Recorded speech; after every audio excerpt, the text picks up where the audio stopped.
السلام علیکم ناظرین، T N N T V کے ساتھ میں ہوں نمرہ کنول۔ سب سے پہلے شامل کرتے ہیں نیوز ہیڈ لائنز۔ ریٹائرڈ فوجی اور پولیس اہلکاروں کی الیکشن میں سیکیورٹی ڈیوٹی پر تعیناتی کا فیصلہ۔ وزیر اطلاعات کا کہنا ہے کہ الیکشن پر موبائل سروس انٹرنیٹ بند کرنے کی گائیڈ لائن نہیں دی گئی۔ اسلام آباد ہائی کورٹ کا پی ٹی آئی امیدواروں اور کارکنوں کو ہراساں نہ کرنے کا حکم۔ پاک بحریہ نے بحیرہ عرب میں پھنسے 9 بھارتی شہریوں کی جان بچا لی۔ کشتی میں فنی خرابی کے باعث انجن مکمل طور پر بند ہو گیا تھا۔ فنی خرابی دور کرنے کے بعد کشتی اپنی منزل کی جانب گامزن ہو گئی۔ کراچی والوں نے نفرت اور تقسیم کی سیاست کو مسترد کر دیا۔ بلاول بھٹو کا کہنا ہے کہ میری ایک سیٹ کم کرنے کی کوشش کی تو میں برداشت نہیں کروں گا۔ نواز شریف کا کہنا تھا کہ مجھے نااہل قرار دینے والا ساری زندگی کے لیے خود ہی ڈسکوالیفائی ہو گیا۔ آئی ایم ایف نے قرض منصوبوں کی فوری منظوری روک دی۔ تجاویز کے قابل عمل ہونے پر جواب طلب۔ آئی ایم ایف نے پی آئی اے کی نجکاری کا پلان منظور کر لیا۔ رواں ہفتے کے دوران آئی ایم ایف سے مزید بات چیت جاری رہے گی۔ مشرقی بلوچستان میں چند مقامات پر بارش اور پہاڑوں پر برف باری کا امکان۔ کراچی میں بارش کے بعد سردی کی شدت میں اضافہ۔ پنجاب میں دھند کے ڈیرے، موٹر ویز کے متعدد سیکشنز بند۔ ہردیپ سنگھ نجر قتل کی تحقیقات، بھارت کا کینیڈا کے ساتھ تعاون سے انکار۔ بھارتی ہائی کمشنر کا کہنا ہے کہ کینیڈا کے شواہد دینے تک کینیڈین تفتیش کاروں کو کوئی معلومات نہیں دیں گے۔ ہمیں کینیڈا کے حکام کی مدد کے لیے متعلقہ اور مخصوص شواہد کی ضرورت ہے۔ کینیڈین صوبے نووا اسکوشیا میں برفانی طوفان سے نظام زندگی درہم برہم۔ صوبے میں 3 فٹ سے زائد برف باری ریکارڈ کی گئی۔ مقامی ریاستوں کو ہنگامی صورتحال کا سامنا۔ کینیڈین وزیر اعظم اور گورنر جنرل کا بادشاہ چارلس کے لیے نیک خواہشات کا اظہار۔ ٹروڈو کا کہنا تھا کہ بادشاہ کی تیز رفتار اور مکمل صحت یابی کے لیے پر امید ہیں۔ ہم بادشاہ کے لیے اپنی نیک تمنائیں بھیج رہے ہیں۔ اسرائیل کا غزہ کے وسطی و شمالی حصے میں نئے آپریشن کا آغاز۔ 24 گھنٹوں میں بمباری سے مزید 113 فلسطینی شہید ہو گئے۔ امریکی وزیر خارجہ انٹونی بلنکن سعودی عرب پہنچ گئے۔ امریکی ریاست کیلیفورنیا میں طوفانی بارشوں نے بڑی تباہی مچا دی۔ 4 کروڑ افراد متاثر۔ درخت گرنے سے کم از کم 3 افراد ہلاک ہو گئے۔ ہزاروں افراد کو طوفان کے اثرات نظر آنے سے پہلے ہی محفوظ مقامات پر منتقل کر دیا گیا۔ ہیڈ لائنز آپ نے جانی اور اب خبریں تفصیل کے ساتھ۔ نگراں وزیر اطلاعات مرتضیٰ سولنگی نے کہا ہے کہ الیکشن کے موقع پر موبائل سروس اور انٹرنیٹ بند کرنے کی کوئی گائیڈ لائن نہیں دی گئی۔ مزید احوال اس رپورٹ میں۔ نگراں وزیر اطلاعات مرتضیٰ سولنگی نے کہا ہے کہ الیکشن کے موقع پر موبائل سروس اور انٹرنیٹ بند کرنے کی کوئی گائیڈ لائن نہیں دی گئی۔ نگراں وزیر اطلاعات مرتضیٰ سولنگی نے بیان میں کہا کہ سیکیورٹی سنجیدہ مسئلہ ہے۔ حکومت کی جانب سے انتخابات کے موقع پر موبائل فون سروس اور انٹرنیٹ بند کرنے کی کوئی گائیڈ لائن نہیں دی گئی۔ کسی جگہ امن و امان کی صورتحال خراب ہوتی ہے تو مقامی انتظامیہ صورتحال کا جائزہ لے کر فیصلہ کر سکتی ہے۔ مرتضیٰ سولنگی کا مزید کہنا تھا کہ غیر معمولی صورتحال غیر معمولی حل کا تقاضا کرتی ہے، لیکن اب تک ایسی کوئی غیر معمولی صورتحال موجود نہیں۔ سوشل میڈیا پر جھوٹی خبریں، فیک نیوز اور پروپیگنڈا کیا جاتا ہے، جبکہ سیکیورٹی سنجیدہ مسئلہ ہے۔ دہشت گردی کے خلاف لڑنے کے لیے پاکستان کے عزم میں کوئی کمی نہیں آئی۔ نگراں وزیر اطلاعات کے مطابق کابل میں افغان طالبان کی عبوری حکومت قائم ہونے کے بعد پاکستان میں مختلف دہشت گرد گروہوں کی کارروائیوں میں اضافہ ہوا ہے۔ صرف گزشتہ برس دہشت گردی کی تقریباً 1500 واقعات ہوئے۔ مرتضیٰ سولنگی کا کہنا تھا کہ مقامی، غیر ملکی صحافیوں اور مبصرین کی سہولت کے لیے وزارت اطلاعات نے ایک آن لائن ہیلپ لائن قائم کی ہے۔ پنجاب میں الیکشن کی سیکیورٹی ڈیوٹی کے حوالے سے اہم فیصلہ کر لیا گیا۔ 53,000 سے زائد مختلف محکموں، ریٹائرڈ پولیس ملازمین اور ریٹائرڈ فوجی الیکشن میں سیکیورٹی ڈیوٹی سر انجام دیں گے۔ گزشتہ الیکشن میں 66,000 کے قریب رضاکار سیکیورٹی ڈیوٹی کے لیے عارضی بھرتی کیے جاتے تھے، جبکہ اس بار الیکشن میں آئی جی پنجاب نے تمام سرکاری افسران سے سیکیورٹی ڈیوٹی لینے کا فیصلہ کیا۔ دوسری جانب اسلام آباد ہائی کورٹ نے پی ٹی آئی امیدواروں اور کارکنوں کو ہراساں نہ کرنے کا حکم دے دیا۔ چیف جسٹس عامر فاروق نے وکیل شعیب شاہین اور علی بخاری کی درخواست پر احکامات جاری کیے۔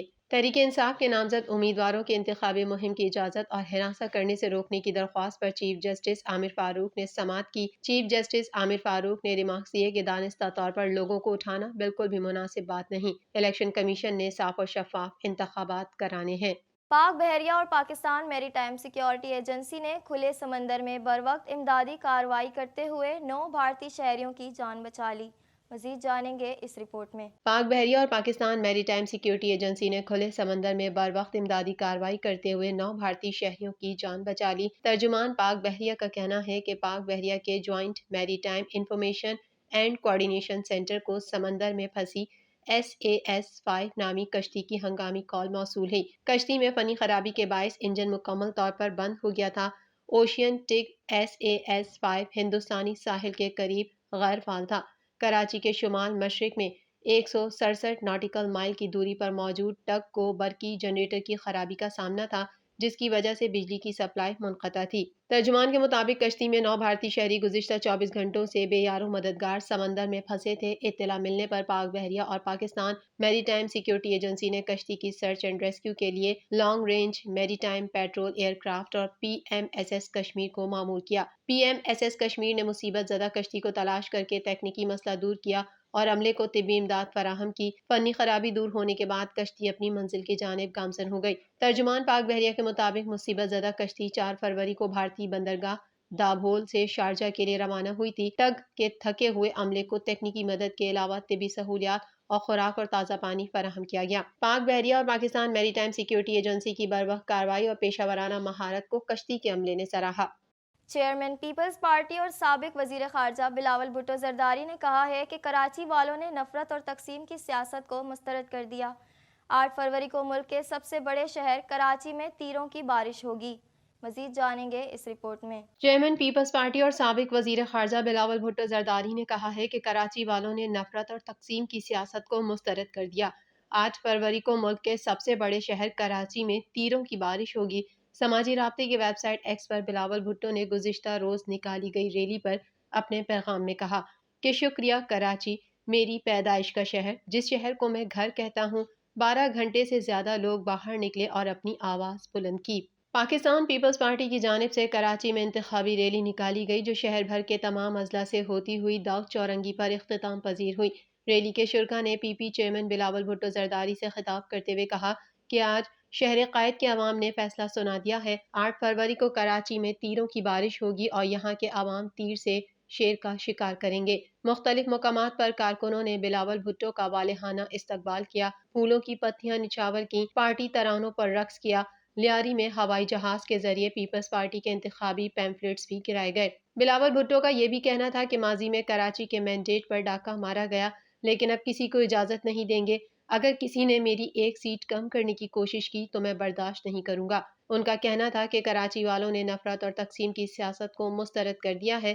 ہم مل کر شہر قائد کو اس کی رونقیں لوٹائیں گے، منصفانہ، پرامن، ترقی پسند اور خوشحال پاکستان بنائیں گے۔ دوسری جانب مسلم لیگ نون کے قائد میاں نواز شریف نے کہا ہے کہ چور کی داڑھی میں تنکا تھا، اس لیے 8 ماہ بعد چیف جسٹس بننے والا جج خود ہی استعفیٰ دے کر چلا گیا۔ مجھے نااہل قرار دینے والا ساری زندگی کے لیے خود ہی ڈسکوالیفائی ہو گیا۔ قائد مسلم لیگ نون نے کہا کہ مری میں اسپتال، یونیورسٹی کیمپس، دانش اسکول، سڑک، موٹر وے بننے چاہیے۔ میری خواہش ہے کہ پنڈی تا مری ٹرین لے کر آئیں جو مظفرآباد اور کشمیر تک جائے گی۔ عالمی مالیاتی فنڈ IMF نے PIA کی نجکاری کا پلان منظور کر لیا۔ مزید تفصیلات اس رپورٹ میں۔ IMF نے صنعتوں کے لیے بجلی کی قیمتوں میں کمی، گردشی قرضے کے 5ویں حصے سے زیادہ کی ادائیگی اور پاکستان انٹرنیشنل ایئر لائن کے 268 ارب روپے کے قرض کو حکومتی قرضوں کا حصہ بنانے کی عبوری حکومت کی تجاویز کی فوری طور پر توثیق نہیں کی۔ حکومتی ذرائع کے مطابق IMF نے اس قدر جلد بازی کی وجوہات کے بارے میں بھی استفسار کیا ہے کہ جبکہ الیکشن کمیشن عبوری حکومت کو PIA کی نجکاری پر فیصلے سے پہلے ہی روک چکا ہے۔ حکومتی ذرائع نے بتایا کہ IMF نے 3 اہم تجاویز کے معاشی اور قانونی طور پر قابل عمل ہونے کے بارے میں مزید تفصیلات طلب کیں۔ IMF نے 2 ورچوئل میٹنگز کیں لیکن ان کے نتائج پاکستانی حکام کی توقعات سے کم تھے۔ ان تجاویز پر بات چیت کا اگلا دور پاکستانی حکام کی جانب سے اضافی معلومات فراہم کرنے اور IMF کے اندرونی جائزے کے بعد ہوگا۔ IMF نے تینوں تجاویز کو نہ تو مسترد کیا اور نہ ہی قبول کیا۔ میڈیا رپورٹس میں کہا گیا ہے کہ ان 2 ملاقاتوں سے یہ بات سامنے آئی ہے کہ IMF منتخب حکومت کے دور میں اس پر مزید غور کرے گا۔ نگراں حکومت عہدہ چھوڑنے سے پہلے تینوں تجاویز پر پیش رفت کی خواہش مند ہے۔ یہ ملاقاتیں انتخابات سے صرف 3 دن قبل پاکستانی حکام کی درخواست پر ہوئیں۔ IMF کی جانب سے civil aviation authority, federal board of revenue اور پاکستان اسٹیٹ آئل کے قرضوں پر بھی سوال اٹھایا گیا۔ IMF کو کمرشل بینکوں اور وفاقی حکومت کے درمیان 268 ارب روپے کے قرضوں کی ری اسٹرکچرنگ کے بارے میں آگاہ کیا گیا۔ اس مفاہمت کے تحت حکومت PIA کی فروغ سے حاصل ہونے والی رقم کو اصل رقوم کی ادائیگیوں کے لیے استعمال کرے گی اور اگر فنڈز ناکافی ہوئے تو بجٹ کا سہارا لے گی۔ محکمہ موسمیات نے ملک کے بیشتر علاقوں میں موسم سرد اور خشک رہنے کی پیشن گوئی کی ہے، جبکہ مشرقی بلوچستان میں چند مقامات پر بارش اور پہاڑوں پر برف باری کا امکان ظاہر کیا ہے۔ مزید احوال اس رپورٹ میں۔ محکمہ موسمیات نے ملک کے بیشتر علاقوں میں موسم سرد اور خشک رہنے کی پیش گوئی کی ہے، جبکہ مشرقی بلوچستان میں چند مقامات پر بارش اور پہاڑوں پر برف باری کا امکان ظاہر کیا ہے۔ شہر قائد میں بارش کے بعد سردی کی شدت میں اضافہ ہو گیا۔ محکمہ موسمیات کا کہنا ہے کہ آج بھی دن بھر مطلع جزوی ابر آلود رہے گا۔ محکمہ موسمیات کے مطابق شہر کا موجودہ درجہ حرارت 18 ڈگری سینٹی گریڈ ہے۔ شہر میں 6 کلومیٹر فی گھنٹے کی رفتار سے ہوا چل رہی ہے۔ محکمہ موسمیات کے مطابق دن میں درجہ حرارت 24 سے 26 ڈگری سینٹی گریڈ تک رہنے کا امکان ہے، جبکہ دن میں ہوا 20 سے 25 کلومیٹر فی گھنٹہ کی رفتار سے چلے گی۔ دوسری جانب بارش کے بعد بھی کراچی میں فضائی آلودگی برقرار ہے۔ ایئر کوالٹی انڈیکس کے مطابق ہوا میں آلودگی کے ذرات کی شرح 167 پریٹیکولیٹ میٹرز ریکارڈ کی گئی۔ دارالحکومت اسلام آباد اور گرد و نواح میں موسم سرد اور خشک رہے گا۔ مری، گلیات اور گرد و نواح میں موسم شدید سرد رہنے کی پیش گوئی کی ہے۔ آزاد کشمیر میں موسم سرد اور مطلع جزوی ابر آلود رہنے کا امکان ہے۔ ایئر کوالٹی انڈیکس کے مطابق دنیا کے آلودہ ترین شہروں کی فہرست میں کراچی آج 9ویں نمبر پر ہے۔ طبی ماہرین کا کہنا ہے کہ شہری احتیاطی تدابیر اختیار کریں، گھر سے نکلتے وقت ماسک کا استعمال کریں۔ روپ، کوئٹہ، زیارت، کوہلو، سبی، بارکھان، مسلم باغ، قلعہ سیف اللہ، قلات، خزدار میں بارش کی پیش گوئی ہے۔ پنجاب اور بالائی سندھ کے مختلف علاقوں میں چند مقامات پر دھند چھائے رہنے کا امکان ہے۔